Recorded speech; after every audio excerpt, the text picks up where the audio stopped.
So today we're just gonna hop right into it. But don't forget to hit that subscribe button, and follow my TikTok, which is also XO Annie ASMR. Okay, so we are starting a series where we read to y'all. And the chosen book is Lightlark.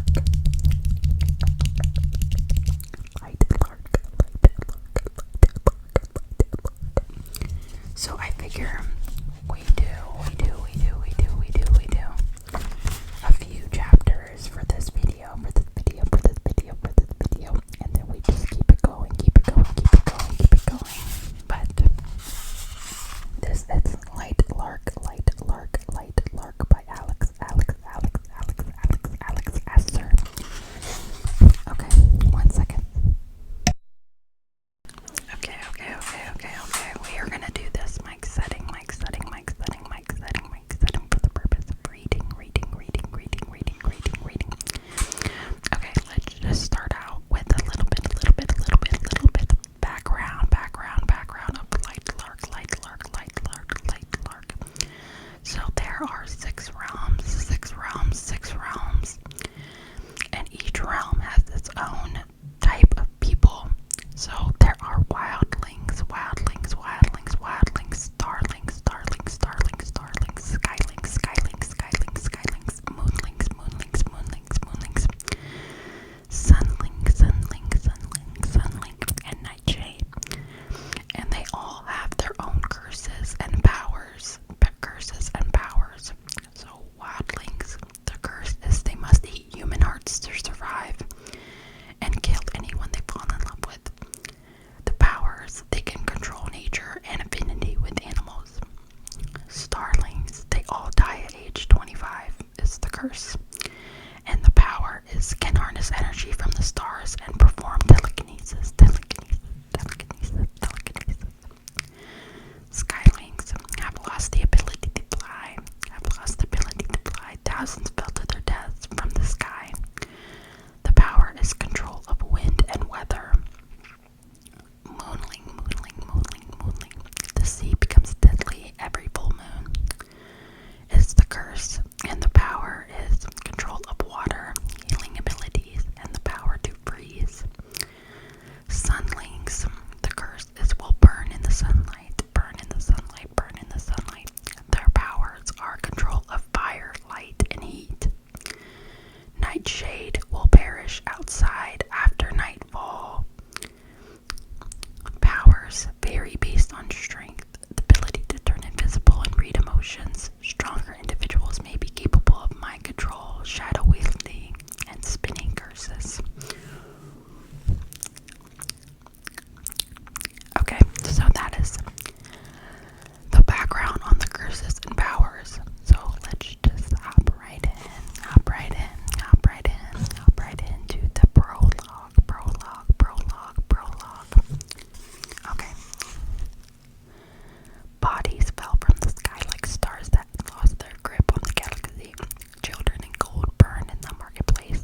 Silver-clad people painted the island in heaps of lustrous grays. Limbs still knotted together in the last throes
sighed as she slid the last pin into Isla's hair. Not you, she said meaningfully. And though her guardian's words were wrapped in love, good, they made her stomach pool with dread. They're ready, Tara said. She took a few steps towards the vanity. Isla watched through the mirror, its edges spotted with age. Are you? No, and she never would be. The Centennial was many things. A game, a chance at breaking the many curses that plagued the six realms. An opportunity to win unmatched power, a meeting of the six rulers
said